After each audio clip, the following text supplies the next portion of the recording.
네, 안녕하세요. 스팀 21 윤기훈 대표입니다. 이번 주부터는 제가 한 주에 한 번씩은 요 진로나 입시 쪽에서 좀 이슈가 되는 주제들, 그다음에 좀 우리 학생들이나 학부모님들이 꼭 알아야 되는 주제들에 대해서 좀 이렇게 한 주에 한 번씩은 깊이 있게 정리를 해보는 시간을 좀 가지면 좋을 것 같아요. 그래서 제가 첫 번째로 그 삼은 주제는 고교학점제에 대한 내기입니다. 이 고교학점제가 굉장히 이슈죠. 이제 시행된 지 1년이 다 돼가고 있고, 그다음에 올해 지금 고1 들어간 친구들은 사실 어마어마한 혼란을 겪으면서 지금 공부들을 하고 있고, 제가 아무래도 컨설팅도 하고 있고 상담도 하고 있다 보니까 학부모님들을 많이 만나게 되는데, 학부모님들 역시 지금 학교 현장에서 돌아가고 있는 모든 것들이 다 혼란 속에서 진행을 되고 있어요. 그래서 이 고교학점제 시행 1년 동안 어떤 일들이 있었고 지금 무엇이 쟁점이 되고 있고 앞으로는 이게 어떤 방향으로 나아갈까, 요런 부분들을 한 번쯤은 좀 멈춰서서 정리를 해 놓고 요걸 인지하고 계셔야 이 뒤에 또 쏟아지는 뉴스, 각 단체에서 주장하는 것들, 그다음에 '아 우리 그럼 아이 입시 준비를 어떻게 해야 되지?' 뭐 요런 부분들이 그래도 계속 밀도 있게 방향성 있게 요렇게 팔로우업을 하실 수 있을 것 같아서 제가 좀 차분하게 정리를 좀 해 보려고 합니다. 일단 현장의 문제점들을 제가 구체적인 사례로 좀 분석을 해 봤고, 이게 왜 발생했을까에 대한 근본적인 원인이 뭔지, 그다음에 그러면 현실적인 대안과 여기에 대한 반론들, 현장의 얘기들, 학계 얘기들은 좀 어떤지 요런 부분들을 좀 자세하게 정리를 좀 해 봤습니다. 자, 우선 현장의 목소리들을 좀 정리를 해 봤어요. 그러니까 두 가지더라고요. "제도가 이상하다." 그리고 "현장이 고통받고 있다." 그러니까 이게 무슨 말이냐면 이 시행 초기 현장에서는 제도의 본래의 취지랑 정반대의 현상들이 나타나고 있다라는 거예요. 일단 학생의 입장에서는 이게 우리 고교학점제의 의도가 뭡니까? 아이들이 자기 진로와 적성에 맞는 과목들을 스스로 탐색해서 이것들을 가지고 아이들이 좀 밀도 있게 자기가 원하는 방향을 설계해서 일종의 학점제처럼 설계해서 '내 꿈을 일찌감치 찾아 나가겠다.' 그러니까 '진로가 쪼끔 더 비중이 높아지는 고런 방향으로 나가보자.' 그다음에 내신이나 입시에 스트레스를 받지 않기 위해서 뭐 4% 만 1 등급 받을 수 있었다면 이제는 뭐 11% 까지도 10% 까지도 1 등급을 좀 받을 수 있도록 하자. 이런 개념 아니었습니까? 그런데 실제로 시행 1 년을 좀 겪어 보니까 결국 진로가 아닌 입시 전략이 되었다라는 거예요. 그러니까 이 과목 선택에 왜곡이 나타나는데, 예를 들어서 기사를 찾아보니까 학생들의 과목 선택 기준 1 위가 대학별 대입 유불리예요. 이게 무슨 말이냐면 대학에 잘 가려면 내신을 잘 받아야 되고 등급이 좋아야 되겠죠. 뭐 우리가 들어갈 때 흔히 말하는 등급 컷이 있지 않습니까? 그 등급 컷을 잘 받으려면 내가 과목을 잘 선택해야 돼요. 왜 과목을 잘 선택해야 되냐? 이 과목들이 다 절대평가가 아니라 상대평가이기 때문에 그래요. 그러니까 흔히 말하는 나는 진로 때문에 선택하고 싶은 과목이 있는데 그 과목은 소위수 과목이 돼 버린 거예요. 소수의 인원만 선택하는. 그 소인수 과목이 되어 버리니까 어떤 결과가 생깁니까?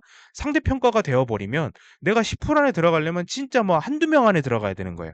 그러니까 1 등급 받기가 매우 어려워진 구조가 되니까 '아 내가 뭔가 대학에서 원하는 과목을 듣는 게 맞나? 아니면 많은 아이들이 선택하는 그냥 과목을 들어서 거기에서 내가 그래도 1 등급을 받으려고 노력하는 게 낫나?' 이렇게 했는데 결국 아이들의 선택 기준 1 순위는 대학별 대입 유불리에 따라서 '내가 이걸 선택을 한다.' 진로 적성을 가지고 고려하는 건 한 30%에 불과하다라는 거예요. 어떤 현상이 생기냐?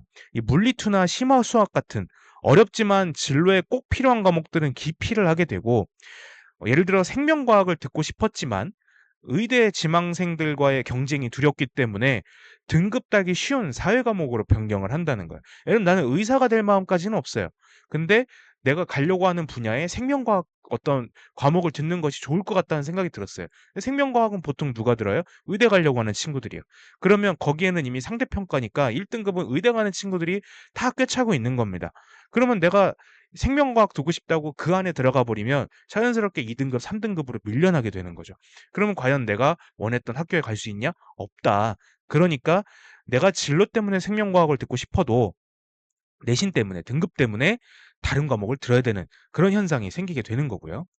그다음에 우리가 5 등급제로 바뀌게 되니까 '1 등급 따기가 쉬워졌다.' 라고 생각할 수 있겠지만 반대로 '1 등급 아니면 망했다.'가 될 수도 있는 겁니다. 왜냐하면 우리가 9 등급 때는 1 등급 컷이 4% 였어요. 그러면 2 등급 컷은 5% 부터 시작을 하잖아요.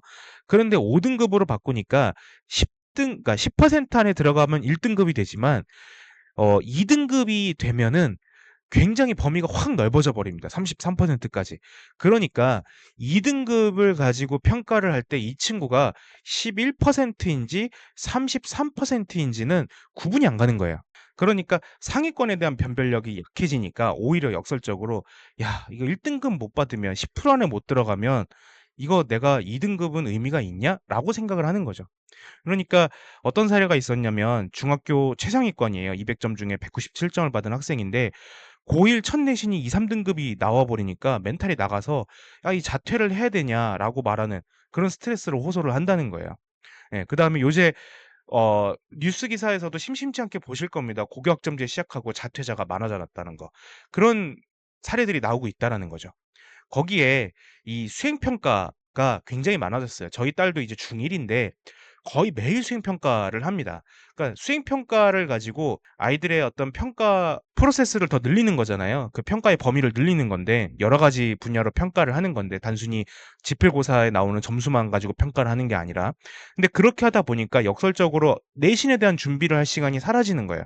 그러니까 뭐 예를 들면 1 학기 전 과목 수행 평가 그러면 18개 플러스 알파가 되는 거고 이 수행 평가를 하다 보면 지필고사 공부할 시간이 없고 하루에 자야 될 시간을 자꾸 줄여서 해야 되는 거예요. 그렇다고 수행 평가가 쉽냐 그러면 수행 평가 난이도 자체가 일단 서술형이기 때문에 그냥 단순히 정답을 찍어 맞추는 스킬에 의존할 수가 없어요. 그러니까 굉장히 많이 품이 들어가야 된다라는 거죠. 그러니까 이 고교학점제 관련 상담이 되게 늘어나고 있고 이 관련된 학원 컨설팅 등의 이런 사교육의 도움을 많이 받는 거예요. 그럼 이런 학원 사교육들이 다 어디 몰려 있겠어요? 거의 대부분 수도권 서울에 몰려 있겠죠. 좋은 동네에 다 몰려 있겠죠. 그러니까 일종의 지역적 차별이 또 생기게 되는 거고요. 그러니까 이게 현장에서 자꾸 부작용이 일어나는 겁니다. 그러면 우리 선생님들의 입장은 어떠냐? 제도는 있는데 인프라가 없다라는 거예요. 예를 들면 인프라를 만들어 놓고 예를 들어서 우리가 전기차를 팔 때 이 전기차 사기 전에 제일 고민하는 부분이 뭡니까?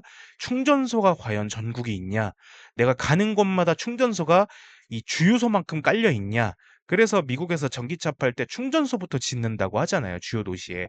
그러니까 지금 어느 정도 대도시권 같은 경우에는 이 충전소들이 그래도 심심치 않게 아파트 지하 주차장 등등에 있으니까 '아 전기차를 살 때 내가 그런 어떤 그 경로에 놓여 있는 사람이라면 고려해 볼까?'라고 생각을 하겠지만 여전히 쪼끔 외진 곳에 살거나 전기차 충전소 인프라가 없는 곳에 살면 좀 힘들어하잖아요. 그러니까 인프라를 깔아 놓고 제도를 도입을 해야 되는데 이 고교학점제 같은 경우에 전형적으로 제도를 도입했는데 인프라가 없는 거라는 거예요. 그러니까 뭐가 되냐? 첫 번째로 우리 선생님들의 업무가 가중된다라는 거예요. 어 교사의 10명 중 9 명이 그러니까 대부분이 거의 대부분의 선생님이 "업무 부담이 늘었다."라고 얘기를 하세요. 제가 학생들한테 수업을 하거나 혹은 강의를 하거나 상담을 하면 우스갯소리로 얘기를 합니다. "가르치는 업무는 전체 업무의 절반이 안 된다."고. 그러니까 절반이 넘는 거에가 거의 대부분이 행정 업무일 거다. 선생님들이 그것 때문에 굉장히 힘들어하고 개인의 삶이 없다. 그래서 여기에다가 고교학점제가 들어오면서 가중되는 업무들이 얹혀지다 보니까 "업무 부담이 너무 늘었다."라고 이런 기사들이 자꾸 쏟아지고 있고요.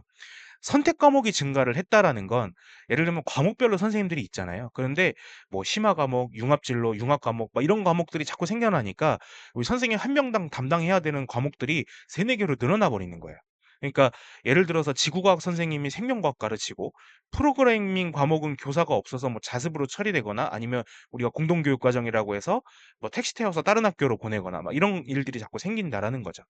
거기에 우리가 이 학점제로 전환을 하다 보니까 일 3년 전체로 192 학점을 받지 않으면은 이 여건이 안 되잖아요. 졸업 여건이 안 돼요. 그러니까 예를 들어서 40% 미만의 I 등급을 받는 학생, A, B, C, D, E가 아니라 I 등급을 받는 학생은 보충 지도를 하는 이 최소 성취 제도가 있어요. 보장 제도. 그래서 이 보장 제도를 해야 졸업을 할 수가 있는데 우리가 고등학교 교육 받으면서 최소 성취가 보장이 안 됐으니까 넌 졸업이 안 되라고 하는 게 사실 사회적으로 용인이 안 되잖아요. 그러니까 이 최소 성취 보장 제도라는 건 이 친구가 어 졸업 요건은 안 되지만 최소 성취를 어쨌든 달성할 수 있게 만들어. 그러니까 보충 수업을 해야 돼.'라고 강제하는 거잖아요. 강제가 되는 거니까 이 역할은 선생님들이 다시 맡아야 되고.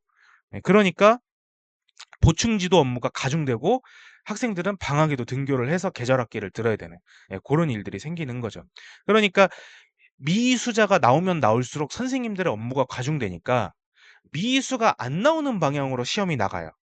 미수가 안 나오는 방향으로 시험이 어떻게 나가냐? 쉽게 낸다는 거예요. 아니면 기본 점수를 주거나 점수 퍼주기가 되거나. 그러니까 이 나중에 성적 분포를 할 때 우리가 표준 편차를 가지고 뭐 이렇게 아이들의 등급을 예측을 하잖아요. '아 이 친구가 이 점수를 받았지만 왜 등급이 낮냐?' 했을 때는 '아 이 점수가 여기 다 몰려 있네.' 뭐 이런 식으로 해서 '아 이 시험이 쉽게 나왔구나.' 이런 것들을 우리가 판단하지 않습니까? 그러면 이런 식이 되면은 예를 들면 한두 개 틀렸는데도 잘못하면 B 등급, C 등급으로 갈 수 있다라는 얘기가 되는 겁니다. 거기에 세 번째로 물리적인 인프라가 부족하는 거예요. 예를 들어서 뭐 공동교육 과정을 듣기 위해서 쉬는 시간 10분 안에 왜냐하면 1, 2, 3 교시가 학사 일정이 모든 학교가 다 똑같으니까 우리 학교도 9시 시작했으면 옆 학교도 9시 시작을 할 거 아니에요. 근데 1 교시는 우리 학교에 있는 과목을 듣지만 2 교시는 옆 학교에 있는 과목을 들어야 돼요. 그럼 쉬는 시간은 10 분밖에 없고 그러면 이 수업이 끝나자마자 10분 안에 택시를 태워서 옆 학교로 보내야 되는 상황이 발생을 하고 있다라는 거예요. 그럼 여기에 교사가 동행을 하냐? 동행을 못 하죠. 여기서 수업을 진행해야 되니까. 그러니까 그럼 이거를 인터넷으로 해야 되냐? 그러면 그쪽에서도 교사가 수업을 하는데 이거를 뭐 동시 송출로 라이브를 때릴 거냐? 이런 결과가 생기니까 이 인프라 없이 제도가 어 들여졌을 때 지금 굉장히 혼란이 가중되고 있다라는 점입니다. 이게 지금 현장에서 들려오는 현장의 목소리를 제가 쭉 다 취합을 해서 정리를 한 거예요. '아 이런 일들이 생겨나겠구나.'라고 생각을 하시면 되고요. 그러면 왜 이 근본적인 원인이 왔냐? 쉽게 얘기해서 구조적 모순이라고 생각을 하시면 됩니다. 왜냐하면 결국 우리가 학생들을 졸업과 동시에 보내는 곳이 직장이 아니라 대학이잖아요. 그러면 이 대학에서 평가하는 방식이 변하지 않으면 혹은 대학에서 요구하는 그러니까 뽑아야 되는 그런 것들이 변하지 않으면 사실 고등학교에서 아무리 이리저리 바꿔도 우리 준비해야 되는 학생 입장에선 대학에 맞춰서 준비를 해야 되거든요. 그러니까 우리가 처음에 이 도입을 왜 했냐? 5 등급제, 고교학점제를 왜 도입했냐? 이 9 등급이라는 경쟁에서 탈출을 시키겠다. 이 9 등급제의 문제가 뭐였냐? 학생들을 한 줄 세우기를 해서 경쟁으로 몰아넣고 모두가 획일적인 교육을 강요받았다. 이러니까 학생의 개성이 죽고 뭐 이런 폐해가 생기니까 야, 등급제의 어떤 이 지옥에서 좀 벗어나게 해 주자. 그래서 도입 목표가 뭡니까? 획일적 교육을 탈피하고 학생 스스로 진로를 찾는 학생 중심 책임 교육을 실현하겠다가 기본적인 목표 아니었어요? 그러니까 이 구조적인 모순을 어떻게 해결하려고 해요? 내가 한 만큼 점수를 받는 절대 평가가 되어야 되잖아요. 그러니까 고교학점제는 절대 평가를 지향해요. 그런데 대입 제도는 여전히 줄을 세워서 뽑아야 되는 상대평가와 서열화에 기반을 하고 있다라는 거예요. 그래서 이 두 제도가 전문가들이 볼 때는 완전 상극인 겁니다. 그러니까 이상은 이거예요. "야 너의 진로에 맞춰서 과목을 선택해."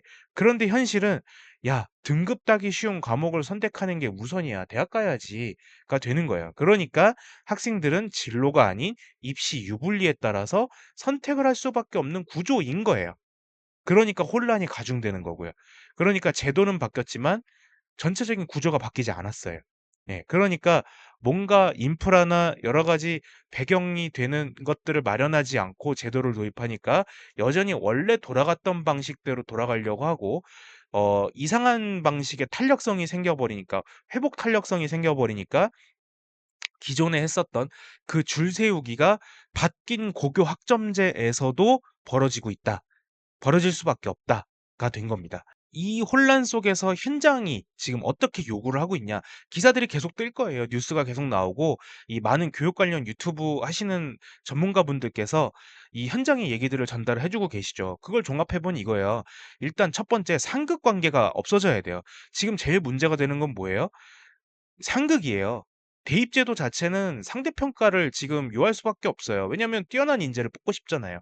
뛰어난 인재를 뽑아야 되니까 애들을 자꾸 평가할 수 있는 기준을 만들어서 뽑을 수밖에 없어요. 그게 등급이었던 거고. 자꾸 등급을 자꾸 만들어 놓고 줄 세우기를 해야 대학 입장에서는 아 우리 대학 정도 들어오려면 혹은 이 대학에 들어오려고 하는 사람이 많으면 인제 요런 것들로 줄 세우기를 해야 돼 였잖아요. 이 상극 관계가 청산이 돼야 돼요. 그러려면 대입제도가 연동이 돼야 되고요. 그러니까 내신과 수능의 상대평가 체제가 근본적으로 개편이 되어야 그래도 이 혼란이 잠재워지지 않겠냐가 첫 번째인 거고요. 두 번째는 인프라가 늘어나야 돼요. 그러려면 지금 제도에 맞춰갈 수 있도록 교사 인력이 좀 확보가 돼야 된다라는 겁니다. 예를 들면 과목은 다양하게 개설을 했는데 가르칠 선생님 숫자는 똑같으니까 이걸 가르칠 수 있는 교사를 좀 확충을 해야 되지 않겠냐. 특히 농어촌 지역으로 갈수록 그런 것들이 좀 심해지게 되겠고요. 그다음에 미수재라는 것들을 좀 재검토를 해야 된다라는 요구가 늘어나고 있어요.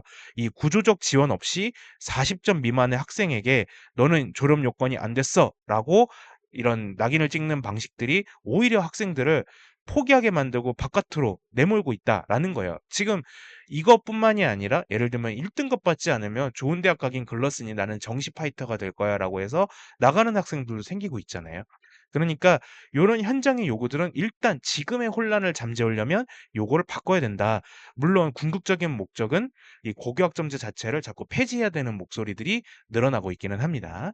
자, 여기에 대해서 이 반론하는 그 기사들도 있더라고요. 반론하는 어떤 자료들, 주장들도 있는데 "불안이 좀 많이 과장됐다. 대학들도 알고 있다."라고 하는 거예요. 그래서 뭐 예를 들면 "1 등급 못 받으면 망한다."라는 불안이 좀 과장되고 있다.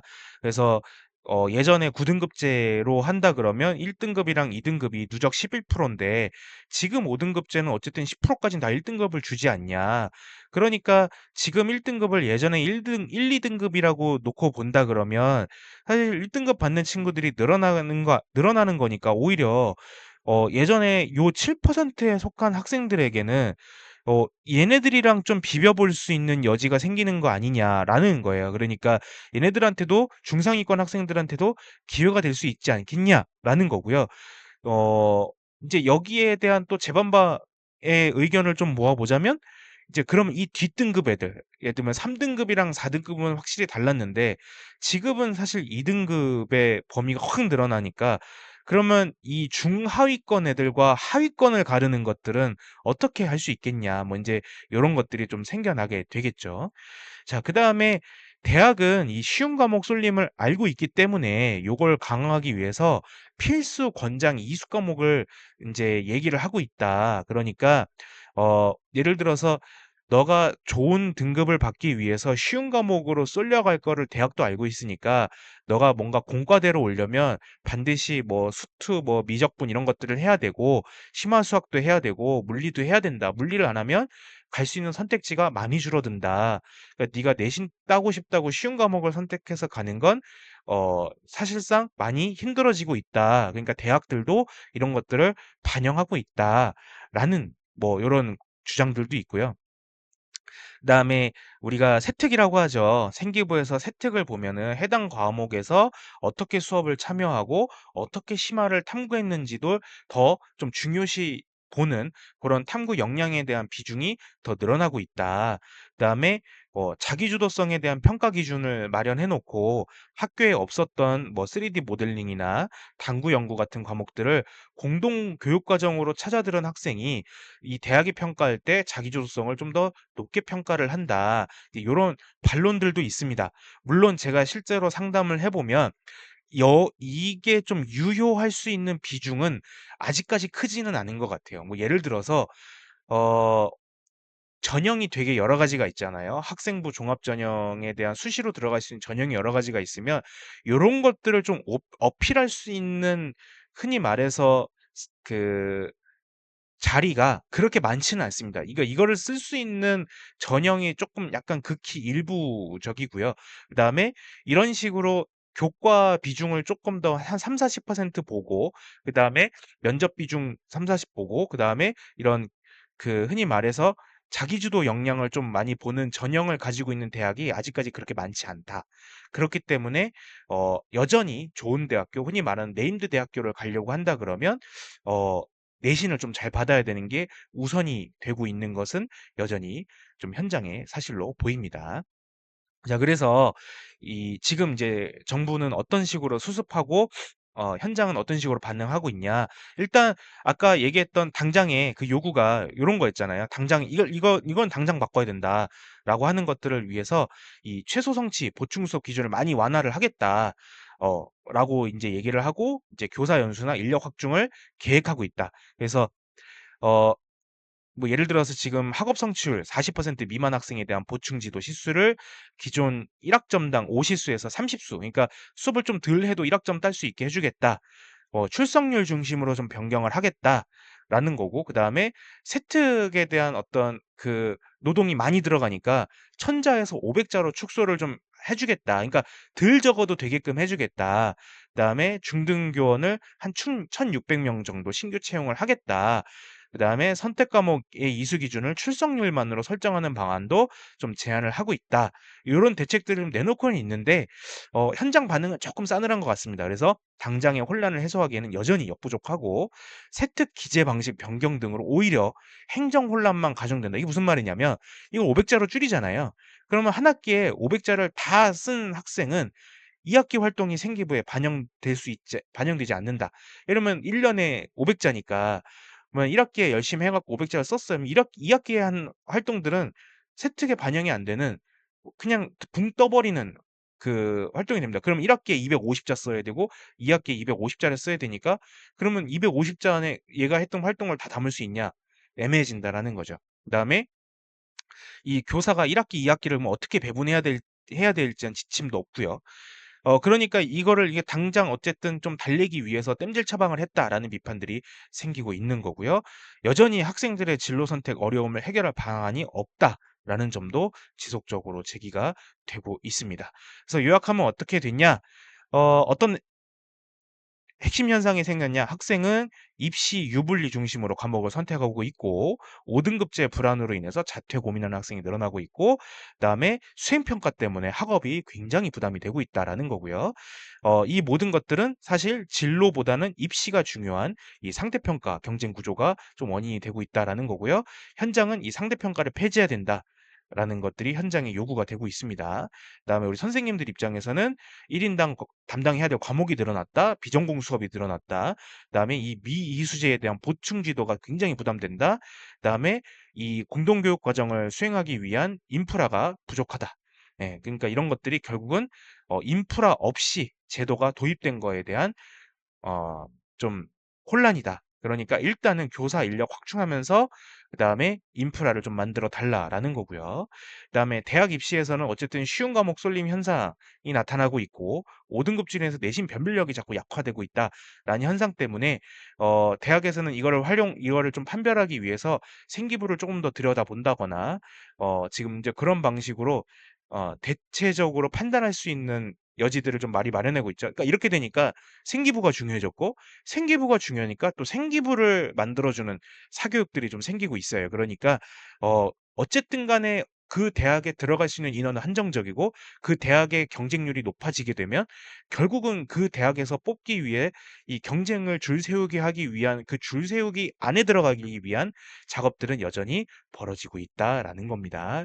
그래서 여기까지 제가 고교 학점제 시행 1 년이 어떤 식으로 지금 적용이 됐고, 현장에 어떤 일들이 벌어지고 있고, 지금 정부에서는 어떤 식으로 가고 있다. 그래서 지금 고1들은 지금 굉장히 고생하면서 한 해를 치러 나가고 있고, 지금 중3에서 고1 올라가는 학부모님들도 역시 '아 이게 어떻게 되는 거야.'